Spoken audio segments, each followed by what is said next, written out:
దేవుని వాక్యాన్ని కొద్ది నిమిషాలు ధ్యానం చేద్దాం. పరిశుద్ధ బైబిల్ గ్రంథము నుండి అపోస్తులుల కార్యములు 8వ అధ్యాయము. అపోస్తులుల కార్యములు 8వ అధ్యాయము 21వ వచన భాగాన్ని మనము చదువుకుందాం. నీ హృదయము దేవుని ఎదుట సరి అయినది కాదు గనుక ఈ కార్యమందు నీకు పాలు పంపులు లేవు. ఈ వాక్యాన్ని పలకండి. నీ హృదయము దేవుని ఎదుట సరి అయినది కాదు గనుక ఈ కార్యమందు నీకు పాలు పంపులు లేవు. ప్రార్థన చేసుకుందాం. ప్రేమగల తండ్రి, జీవమగల ప్రభువా, అనంత జ్ఞాని స్తోత్రం. అద్వితీయుడా మీకు వందనాలు, ఆశ్చర్యకరుడా మీకు స్తోత్రాలు. మహోన్నతుడా, కృపగలిగిన మా తండ్రి మీకే స్తోత్రం. చదవబడిన లేఖన భాగమును దీవించి ఆశీర్వదించి ప్రభు విరిచి మా నిమిత్తమై వడ్డించండి. బలహీనుడునైనా నీ సేవకుడునైనా నన్ను బలపరిచి మీ ఆత్మతో నింపి వాడుకొనమని యేసు నామమున స్తుతించి ప్రార్థిస్తున్నాము తండ్రి, ఆమేన్. క్రీస్తునందు ప్రియమైన దేవుని బిడ్డలారా, చదువుకున్న వాక్య భాగాన్ని మరొక మారు చదువుతూ ఉన్నాను. అపోస్తులుల కార్యములు 8వ అధ్యాయము 21వ వచనాన్ని మనం చదువుకున్నాం. ఈ వచనాన్ని నేను చదువుతూ ఉన్నాను.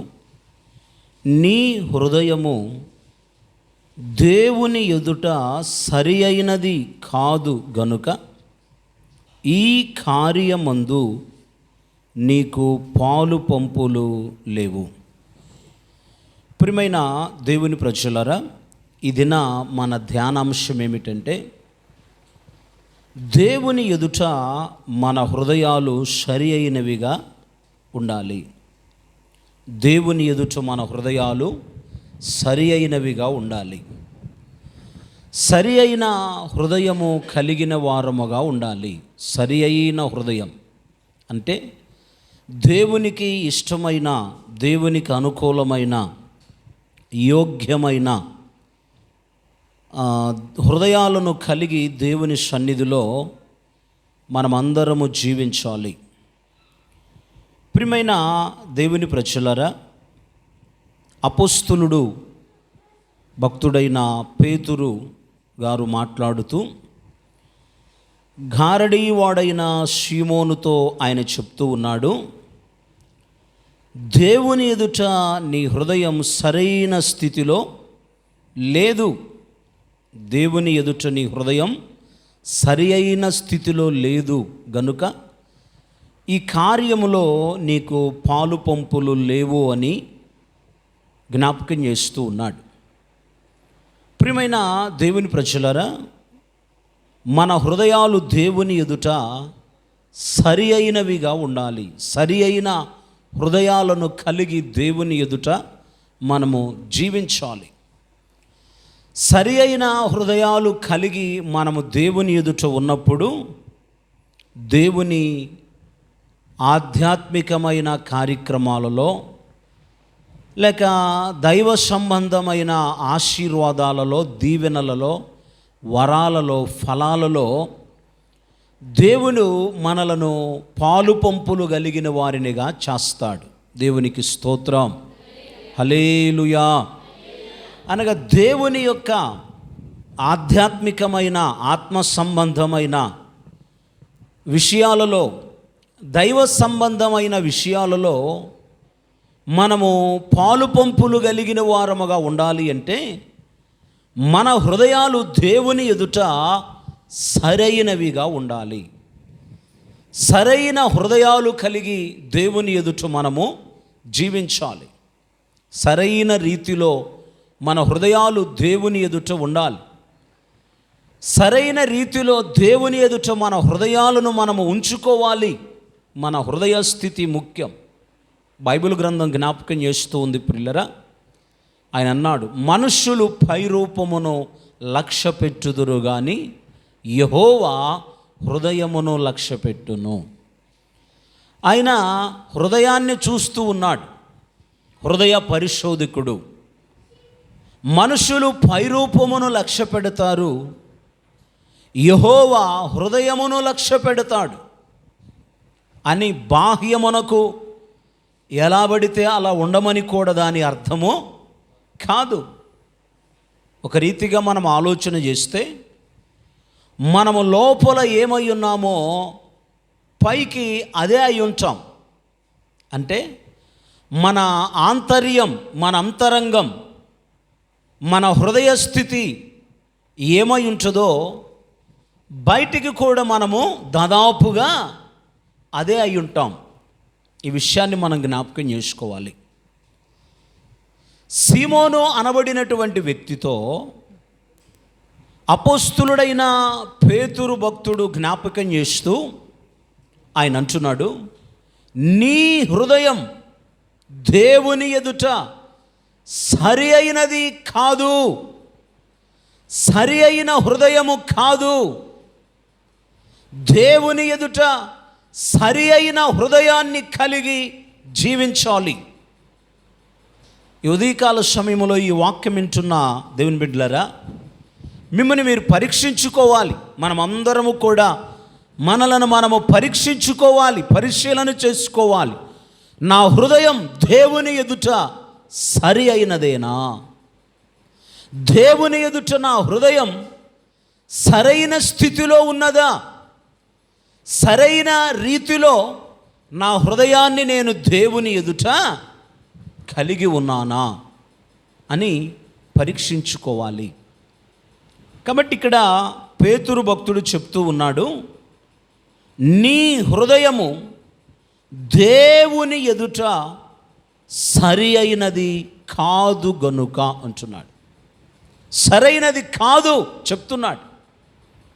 ప్రియమైన దేవుని ప్రజలారా, ఎవరితోనైనా నువ్వు మంచి వ్యక్తివి కాదు, నీ మనస్సు మంచిది కాదు, నీ హృదయము మంచిది కాదు, దేవుని ఎదుట నీవు యోగ్యంగా లేవు, అయోగ్యంగా ఉన్నావు అని ఎవరితోనైనా అన్నామనుకో, వాళ్ళు ఏమంటారు? ఒప్పుకుంటారా? నిజమే, నేను సరిగా లేను, నా హృదయము దేవుని ఎదుట సరిగా లేదు, ఆధ్యాత్మికమైన విషయాలలో నేను సరిగా లేను, కాబట్టి నా కోసం ప్రార్థన చేయండి అంటారా? అనరు. ఏమంటారు? వారు విమర్శిస్తారు, లేక ముఖం మార్చుకుంటారు, లేక నేనొక్కదాననే అలా ఉన్నానా, ఇంకెవరు లేరా అన్నట్లుగా లోబడకుండా, హృదయ స్థితిని మార్చుకోకుండా, దేవుని ఎదుట హృదయాలను సమ్మతిపరుచుకునేటువంటి విధానము, భక్తి విధానము లేకుండా అవిధేయులుగా ప్రవర్తిస్తూ ఉంటారు. కానీ ప్రియులారా, ఈ మాట చెప్పడానికి చాలా ధైర్యం కూడా కావాలి. ఎవరికి? భక్తునికి, పేతురికి చాలా ధైర్యం. ఆయన దేవుని ఆత్మచేత నింపబడినవాడు, పరిశుద్ధాత్మ చేత నింపబడినవాడు. వారి గురించి అపోస్తులుల కార్యముల గ్రంథములో మనం జ్ఞాపకం చేస్తూ వస్తున్నప్పుడు రాయబడింది, వారు పరిశుద్ధాత్మతో నింపబడిన వారై ధైర్యముగా వాక్యాన్ని బోధించిరి అన్నాడు. దేవునికి స్తోత్రం, హల్లెలూయా. ఎవరు ఏమనుకున్నా, ఎవరు అనుకూలంగా ఉన్నా అననుకూలముగా ఉన్నా, ఎవరు వ్యతిరేకించినా ఎవరు వ్యతిరేకించకపోయినా, దేవుడు చెప్పమన్న విషయాన్ని, దేవుని ఎదుట వారి హృదయ స్థితి ఎలా ఉన్నదో ఆ విషయాన్ని భక్తుడైన పేతురు జ్ఞాపకం చేస్తూ ఉన్నాడు. ప్రియమైన దేవుని ప్రజలారా, ఆలోచించండి ఒకసారి. ఎందుకు పేతురు భక్తుడు నీ హృదయము దేవుని ఎదుట సరి అయినది కాదు అని గారడీవాడైన సీమోనుతో చెప్పాడు? దీని గురించి మనం కొంచెం ఆలోచన చేయాలి. ఎందుకు చెప్పాడు?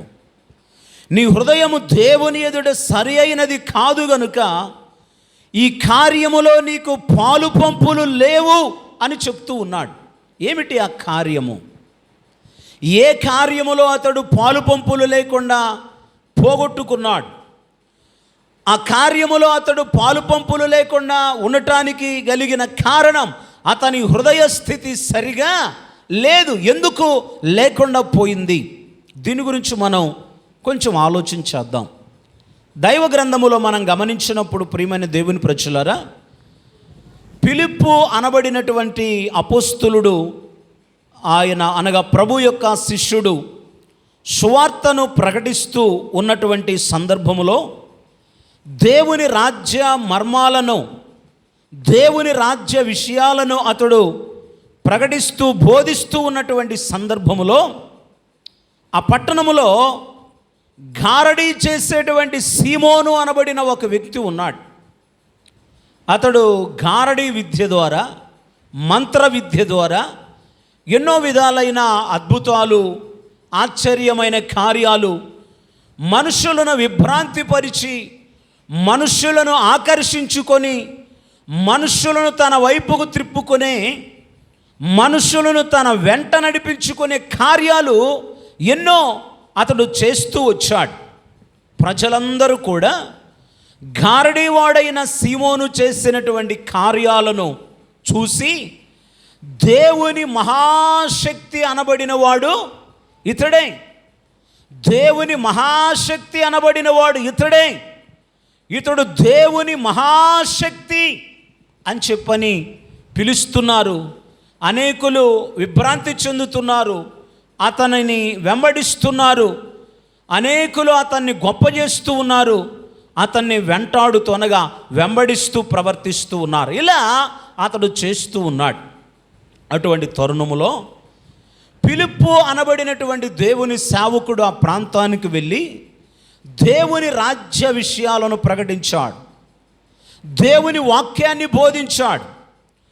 దేవుని వాక్యాన్ని బోధించినప్పుడు దేవుడైన యెహోవా అనగా ప్రభు అయిన యేసుక్రీస్తు వారు ఫిలిప్పుతో కూడా ఉండి ఆయన సువార్తకు అనేకులు ఆకర్షింపబడే విధముగా చేసి, లోబడే విధముగా చేసి, ఫిలిప్పు ద్వారా సూచక క్రియలు, మహత్కార్యాలను దేవుడు జరిగిస్తూ వచ్చాడు. దేవునికి స్తోత్రం.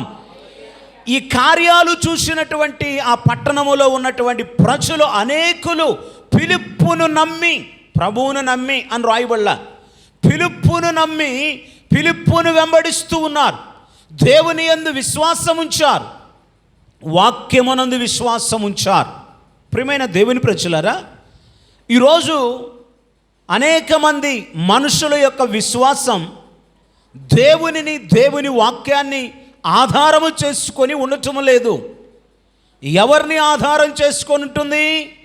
మనుష్యులను, మనుష్య జ్ఞానాన్ని ఆధారము చేసుకొని ఉంటూ ఉంది. మనము నమ్మవలసింది మొదట దేవునిని. దేవునికి స్తోత్రం, హల్లెలూయా. మొదట దేవునిని నమ్మాలి, దేవుని వాక్యాన్ని నమ్మాలి, దేవుని యందు విశ్వసించాలి, దేవుని వాక్యమునందు విశ్వాసం ఉంచాలి. మనుషుల మీద కాదు, మనుషుల యందు కాదు. ప్రియమైన దేవుని ప్రజలరా, ఇటువంటి సందర్భములో అనేక మంది ప్రజలు ఫిలిప్పును వెంబడిస్తూ, ఫిలిప్పు చేసినటువంటి సూచక్రియలు, మహత్కార్యాలు చూసి ఫిలిప్పును వెంబడిస్తున్నారన్న విషయాన్ని తెలుసుకున్నటువంటి సీమోను ఇతడు కూడా చూసి, ఇతడు కూడా నమ్మి, ఇతడు కూడా బాప్తిస్మం తీసుకొని ఫిలిప్పును ఎడబాయకుండా ఉన్నాడు. ఫిలిప్పుతో పాటుగా కొనసాగుతూ ఉన్నాడు. ఫిలిప్పు అనబడినటువంటి సేవకుణ్ణి అనుసరిస్తూ ఉన్నాడు. ఈ విషయం యెరూషలేములో ఉన్నటువంటి పెద్దలకు తెలిసింది, అపోస్తలులకు తెలిసింది. వారేం చేశారంటే పేతురు, యోహానులను ఆ పట్టణమునకు పంపించారు. పేతురు, యోహానులు వచ్చి ఫిలిప్పు ద్వారా రక్షణలోనికి వచ్చినటువంటి విశ్వాసులు ఉన్నారే, వారి కొరకు చేతులుంచి ప్రార్థన చేస్తూ ఉన్నారు. వారి కొరకు చేతులుంచి ప్రార్థిస్తూ ఉన్నప్పుడు వీరు ఎవరి మీదైతే వారి చేతులను ఉంచారో వారు పరిశుద్ధాత్మ చేత నింపబడతా ఉన్నారు. దేవునికి స్తోత్రం, హల్లెలూయా. వీరు ఎవరి మీదైతే చేతులుంచారో వారు చేతులుంచినటువంటి ప్రతి వారు కూడా పరిశుద్ధాత్మ చేత నింపబడుతూ ఉన్నారు, ఆత్మను పొందుతూ ఉన్నారు, ఆత్మ చేత నింపబడుతున్నారు, ఆత్మవశులైపోతున్నారు, పరిశుద్ధాత్మ చేత నింపబడుతూ ఉన్నారు. దీనిని చూశాడట ఎవరు? గారడీ సీమోను. మారు మనసు పొందినవాడే, మనస్సు మార్చుకున్నవాడే. ఇప్పుడు పిలుపుతో ఉండి పిలుపును ఎడబాయకుండా ఉండి పిలుపు ద్వారా జరుగుతూ ఉన్నటువంటి ఆ గొప్ప క్రియలను, అద్భుతాలను, సూచక్రియలను, గొప్ప క్రియలను, అద్భుతాలను చూసి పిలుపును వెంబడిస్తూ ఉన్నవాడే. పేతురు యోహానుల ద్వారా జరిగిన కార్యాన్ని చూచి అతడు ఒక ఆలోచన చేశాడు. చదవండి వాక్య భాగంలో 17, 18 వచనాలు మనం చదువుకుందాం. అప్పుడు పేతురును యోహానును వారి మీద చేతులుంచగా వారు పరిశుద్ధాత్మను పొందిరి. అపోస్తులు చేతులుంచుట వలన పరిశుద్ధాత్మ అనుగ్రహింపబడినని సీమోను చూచి వారి ఎదుట ద్రవ్యము పెట్టి, నేనెవని మీద చేతులుంచుదునో వాడు పరిశుద్ధాత్మను పొందునట్లు ఈ అధికారము నాకియుడని అడిగెను. ప్రియమైన దేవుని ప్రజలరా, ఆలోచించండి. గారడీవాడైన సీమోనులో కలిగిన ఆలోచన ఏమిటి? వీరు చేతులుంచినప్పుడు అనేకులు పరిశుద్ధాత్మను పొందుతున్నారు, అనేకులు ఆత్మచేత నింపబడుతున్నారు. మీరు చేతులుంచుడు ద్వారా ఎలాగున అనేకులు ఆత్మచేత నింపబడుతున్నారో, నేను కూడా ఎవరి మీదైతే చేతులుంచుతానో వారందరూ ఆత్మచేత నింపబడినట్లుగా, వారందరూ పరిశుద్ధాత్మను పొందుకొనున్నట్లుగా ఆ అధికారము నాకు ఇవ్వండి, ఆ అధికారము నాకు కావాలి, ఆ అధికారము నాకు ఇవ్వండి అని ప్రియులరా అపోస్తులుల ఎదుట కొంత ద్రవ్యమును ఉంచాడట, కొంత డబ్బును వారి దగ్గర పెట్టేశాడు. ఇదిగో ఈ డబ్బు తీసుకొని ఆ అధికారాన్ని నాకు ఇవ్వండి. ప్రియమైన దేవుని ప్రజలరా, ఇతడు దేవునిని మహిమపరచవలసిన దానికి బదులుగా, దేవునిని ఘనపరచవలసిన దానికి బదులుగా, దేవుని కృప ద్వారా పొందుకొనవలసినటువంటి వరమును డబ్బుతో కొనాలని ప్రయత్నిస్తున్నాడు. ఇతని ఆలోచన, ఇతని ఆశ అంతా ఏందో తెలుసా? నాకు అధికారము కావాలి. ఏం కావాలి? నాకు అధికారం కావాలి, అధికారం కావాలి. ప్రియమైన దేవుని ప్రజలారా, ఈ రోజుల్లో అధికారం వద్దు అనుకునేవాళ్ళు ఎవరుంటారండి? నాకు అధికారం వద్దు అనుకునేవాళ్ళు ఎవరుండరు. ప్రతి మనిషి అనుకుంటాడు నాకు అధికారం కావాలి, నాకు పెత్తనం కావాలి, నేను పెత్తనదారిగా ఉండాలి, నేను అధికారిగా ఉండాలి, నా అధికారమే చల్లాలి, నా అధికారమే చలామణి అవ్వాలి, నా అధికారమునకు అందరూ లోపడాలి, నేను అందరి మీద అధికారిగా ఉండాలి అని ఆలోచిస్తాడు ప్రతి మనిషి. ఇది లోకములో జరుగుతుంటుంది. కొన్ని సమయాల్లో, కొన్ని సందర్భాల్లో, కొన్ని సంఘాల్లో ఇటువంటి అధికారము కోసం ప్రాకులాడేటువంటి వ్యక్తులు కూడా ఉంటారు. ఇటీవల ఒక దైవ సేవకుడు నాకు ఫోన్ చేసి, 2 రోజులు కానీ 3 రోజులు కానీ మీ గ్రామంలో సువార్త కూడికలు ఏర్పాటు చేస్తాం, మీటింగ్స్కు సంబంధించిన ఖర్చులన్నీ మేమే భరిస్తాం, మేము ఒక 10, 15, 20 మంది లోపు వస్తాం, మాకు మీరు ఉండటానికి తినటానికి అవకాశాలు కల్పిస్తే చాలు అని చెప్పన్నాడు. మంచిది, సువార్త పరిచర్య జరగటం, మనకు అంత ఎక్కువ ఖర్చు ఉండదు, అవును కదా అని నేను కూడా సరేనని ఒప్పుకున్నాను. డేట్స్ కూడా ఫిక్స్ చేశాం, నిర్ణయించాం. ఇక నేను అంతా రెడీ అయిన తర్వాత, అంటే డేట్స్ అవన్నీ ఫిక్స్ అయిన తర్వాత వాళ్ళు అడిగారు ఎస్టిమేషన్ ఎంత అవుతుందో చెప్పమన్నారు. నేను ఎస్టిమేషన్ వేసి ఆ మీటింగ్స్కి అయ్యేటువంటి ఖర్చు, భోజనాలకి ఉండటానికి కాక అయ్యేటువంటి ఖర్చు చెప్పాను. 1,00,000 రూపాయల వరకు అవుతుంది అని చెప్పాను, అన్నాను. వాళ్ళు ఇష్టపడ్డారు. నేను వారికి ప్రతిదీ వివరంగా చెప్పాను, దీనికి ఇంత అవుతుంది, దీనికి ఇంత అవుతుంది, దీనికి ఇంత ఖర్చు అవుతుంది అని. వారు ఒప్పుకున్నారు, సరేనన్నారు. ఒక 2-3 రోజులు ఆగిన తర్వాత ఒకసారి ఫోన్ చేశాను. ఇంక మీటింగ్స్ కాంటాక్ట్ చేస్తుంది ఇక్కడంతా మనమే కాబట్టి అన్నీ మనం చూసుకోవాలి కదా, అందుకని పరిస్థితి ఎలా ఉందని ఫోన్ చేస్తే వాళ్ళు ఏమీ రిప్లై ఇవ్వలేదు. నాతో చెప్పిన దైవ సేవకుడు ఏం చెప్పాడో తెలుసా? వారి సంఘంలో ఎలక్షన్ జరిగింది, వారి మందిరంలో ఎలక్షన్ జరిగింది. ఆ ఎలక్షన్లో సంఘంలో ఉన్నటువంటి వ్యక్తులు గొడవ పడ్డారు, అందుకని సువార్త పరిచయం ఆపేశారు వాళ్ళు అని చెప్పాడు. చాలా విచారకరమైన విషయం. విమర్శించడానికి చెప్పట్లేదు, కానీ మనము ఒక గుణపాఠాన్ని నేర్చుకోవాలి. మనము కూడా దేవుని సన్నిధిలో, దేవుని ఎదుట మన హృదయాలు ఎలా ఉన్నాయో ఉంటున్నాయో మనలను మనం పరీక్షించుకొని దేవుని ఎదుట సరైన హృదయాలు కలిగిన వారముగా, సరైన హృదయ రీతి స్థితి కలిగిన వారముగా ఉంటే దేవుని ఆధ్యాత్మికమైన కార్యక్రమాలలో లేక దేవుని ఆత్మ సంబంధమైన ఆశీర్వాదాలలో, దేవుని కృపా వరములలో మనలను ఆయన పాలివారులనుగా చేస్తాడు. దేవునికి స్తోత్రం, హల్లెలూయా.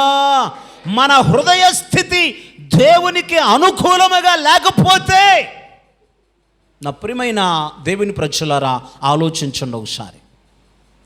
మన హృదయ స్థితి దేవునికి అనుకూలముగా లేకపోతే ఆయన పరిశుద్ధమైన, పవిత్రమైన, ఆధ్యాత్మికమైన ఆ కృపా వరములలో మనకు పాలు పంపులు ఉండవు.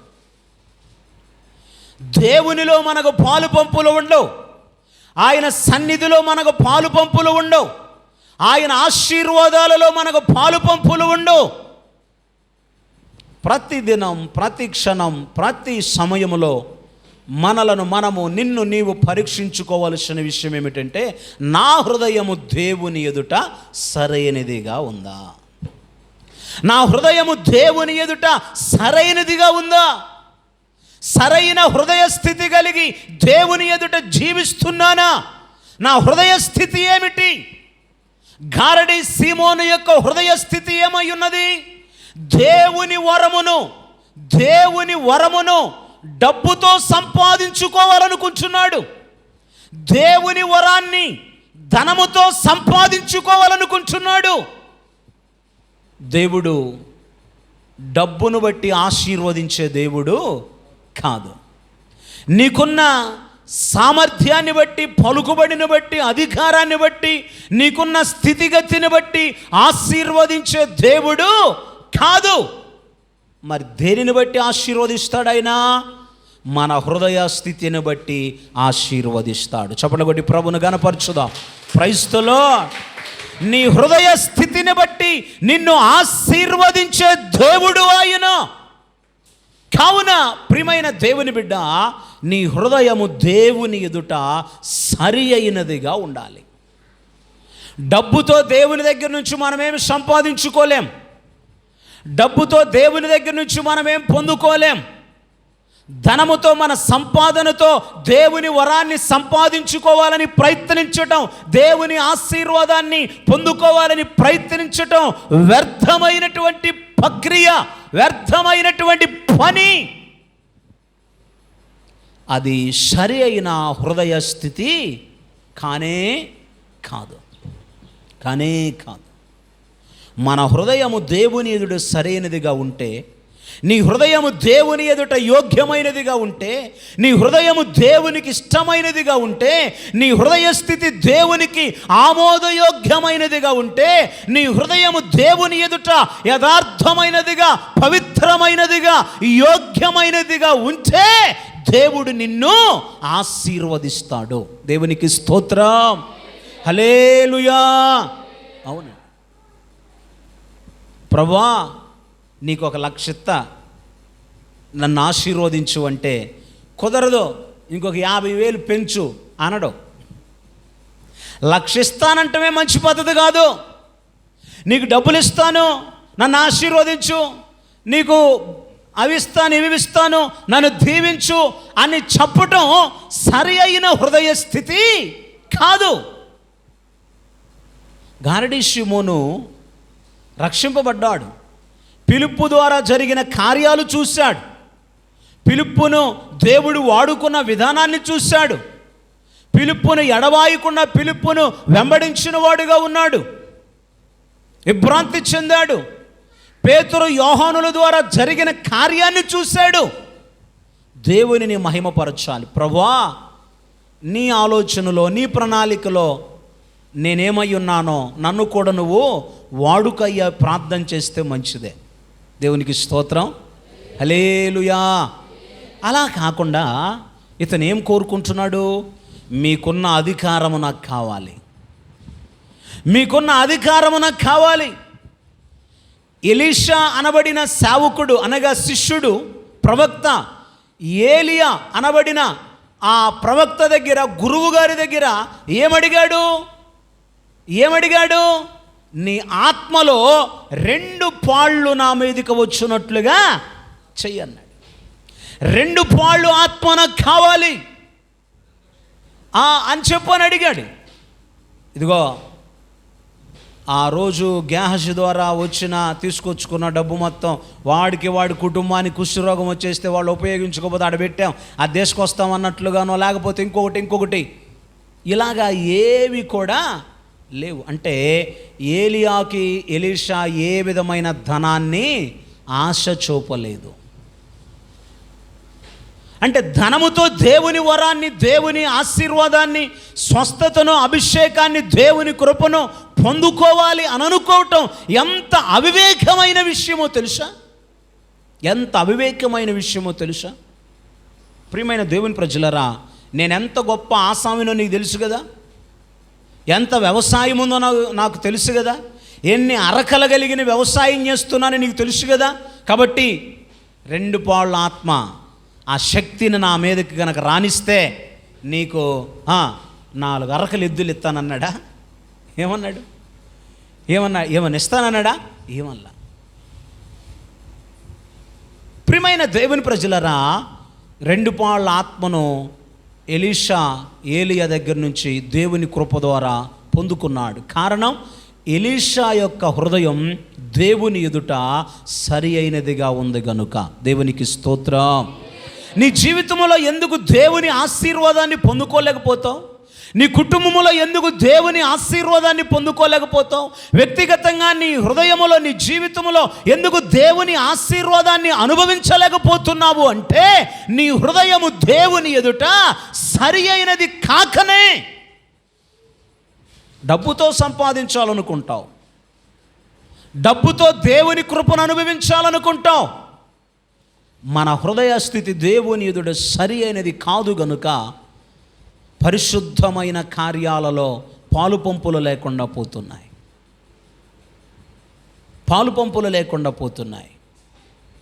ప్రియమైన దేవుని ప్రజలారా, ఆలోచించండి. అతడు ఎప్పుడైతే పేతురు యోహానుల ద్వారా జరిగిన కార్యాన్ని చూశాడో వెంటనే ఒక ఆలోచనకు వచ్చేసాడు. ఎట్లాగైనా సరే ఈ అధికారాన్ని నేను పొందుకోవాలి. తీసుకోండి డబ్బులో నాకు అధికారం ఇవ్వండి. ఏంటి? నేను ఎవడ మీద చేతులు పెడితే వాళ్ళు ఆత్మను పొందుకోవాలంటే దేవుని మహిమను చూడట్లేదు, కానీ ఇతను గొప్పతనాన్ని కోరుకుంటున్నాడు, ఇతడు అధికారాన్ని కోరుకుంటున్నాడు. ఇంతకు ముందు ఉన్నట్లుగానే అనేకులు ఇతనిని గొప్పగా చూడాలి అన్న ఆలోచనతోనే ప్రవర్తిస్తున్నాడు, కానీ తన హృదయములో ఏమాత్రము కూడా పరిపూర్ణమైనటువంటి మార్పు కలిగిన స్థితిలో గారడీ సీమోను లేడు. ఈ ఉదయకాల సమయంలో దేవుని వాక్యం మనకు బోధిస్తుంది, మన హృదయాలు దేవుని ఎదుట సరి అయినవిగా ఉంటే దేవుడు మనలను, మన కుటుంబాలను ఆశీర్వదిస్తాడు. దేవునికి స్తోత్రం, హల్లెలూయా. 20వ వచనములో అంటున్నాడు, అందుకు పేతురు, నీవు ద్రవ్యమిచ్చి దేవుని వరము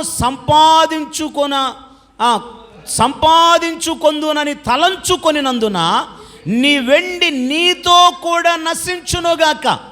నీ హృదయము దేవుని ఎదుట సరైనది కాదు గనుక ఈ కార్యమందు నీకు పాలు పంపులు లేవు.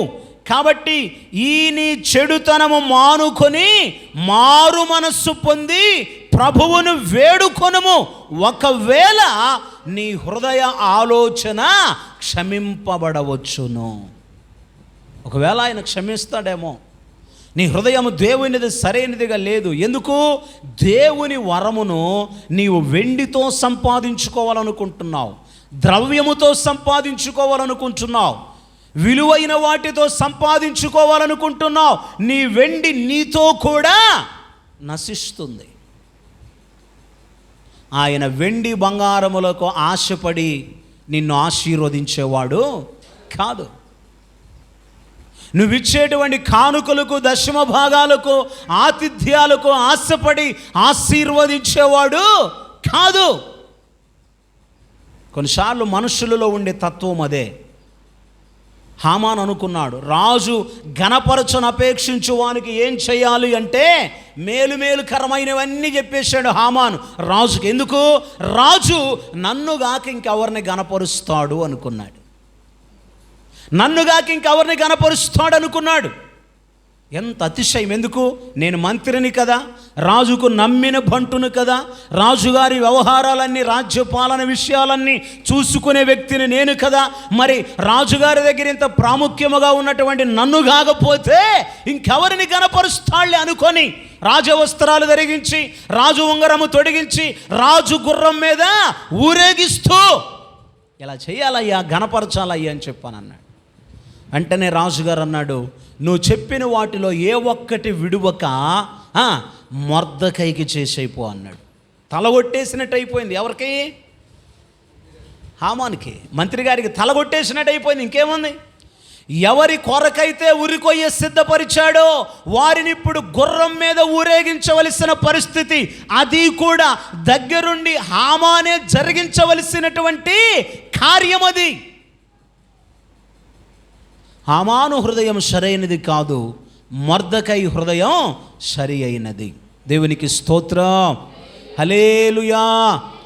శత్రువు నీకు విరోధముగా, వ్యతిరేకముగా ఎంత పన్నాగము పన్నినా నీ హృదయము దేవుని ఎదుట సరి అయినదిగా ఉన్నప్పుడు శత్రువు నీ మీద విజయాన్ని పొందలేడు, శత్రువు నీ మీద జయాన్ని పొందలేడు. శత్రువు నీ దగ్గర అపజయాన్ని పొందుతాడు. Praise the Lord. కాబట్టి నేను జ్ఞాపకం చేస్తున్నాను దేవుని వాక్యములో నుండి, నీ హృదయం దేవుని ఎదుట సరి అయినదిగా ఉండాలి. ఉందా? మన హృదయాలు దేవుని ఎదుట సరైనవిగా ఉన్నవా? ఈ ఉదయకాల సమయంలో పరీక్షించుకో, నీ హృదయము దేవుని ఎదుట సరి అయినదిగా ఉందా? సరి అయిన హృదయముతో దేవుని ఎదుట నిలబడ్డావా? సరి అయిన హృదయముతో దేవునికి ప్రార్థిస్తున్నావా? సరి అయిన హృదయముతో దేవుని ఆరాధిస్తున్నావా? సరి అయిన హృదయముతో దేవునికి అర్పణ అర్పిస్తున్నావా?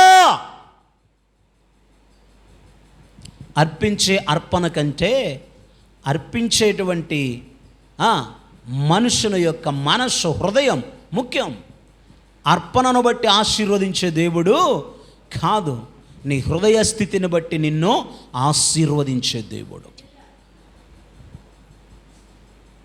నీ వెండి బంగారములతో, నీ యొక్క ధనముతో, నీ ద్రవ్యముతో, నీ విలువైన వస్తువులతో నువ్వు దేవుని వరాన్ని, దేవుని ఆశీర్వాదాన్ని పొందుకోవాలని తలస్తే అది సరైన హృదయ స్థితి కాదు.